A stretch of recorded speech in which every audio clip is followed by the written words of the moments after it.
Lift up your head, lift up your eyes, lift up your soul and all of your mind. Let it be known that all things are new, and I will follow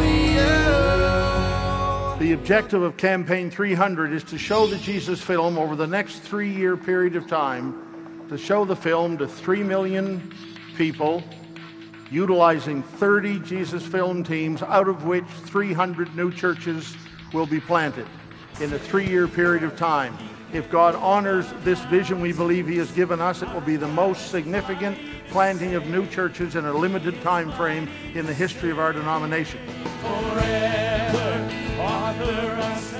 And so because of your prayers, your gifting, your coming out there, your blood and sweat and tears for the last 70 years, the Wesleyan Church has poured themselves out for the Native American.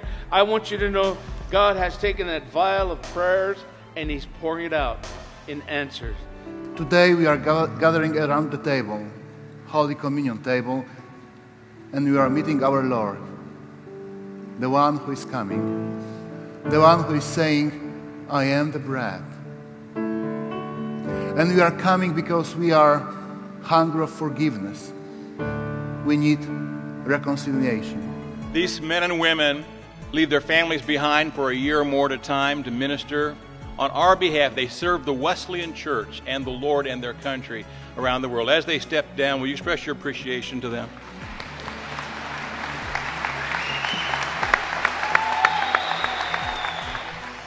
Here is a leather-bound copy of the translation with your name right there, Doris Wall, made especially for you for this day.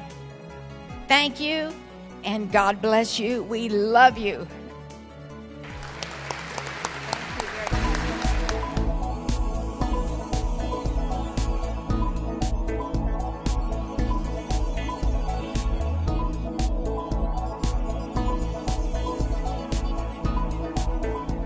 Voting is concluded.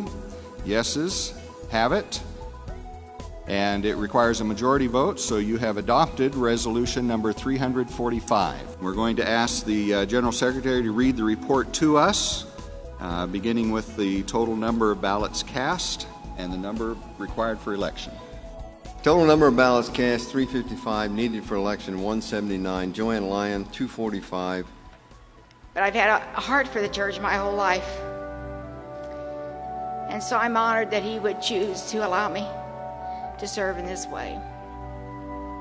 But as I was thinking about this general conference and all the changes that we're making, and you who are delegates here are all leaders in the church. And today, we have all been elected. We've all been elected today to carry forth the great challenge that has been placed before us. Friends, we've expressed ourselves in a vote on an issue of enormous consequence in our culture, to us as people who want to spread hope and holiness. As Wesleyans, we affirm that the Christian faith, by its very definition, is a community which has faith-driven responsibilities to reach, to teach, and to care for the world. That if moral arguments and behavioral codes springing from faith are banned from public life, our society will have become intolerant and undemocratic. That religious freedom is more than a private exercise, such as freedom to worship. That freedom of religion and free speech undergird rather than undermine diversity and pluralism. Therefore, we as Wesleyans join with like-minded groups to protect our religious freedom at all levels.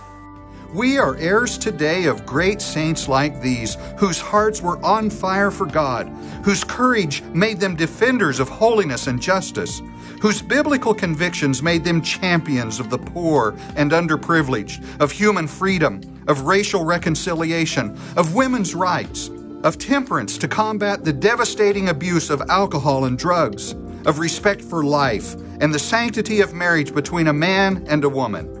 Then, as now, Wesleyans are amplifying the voice of the God of miracles.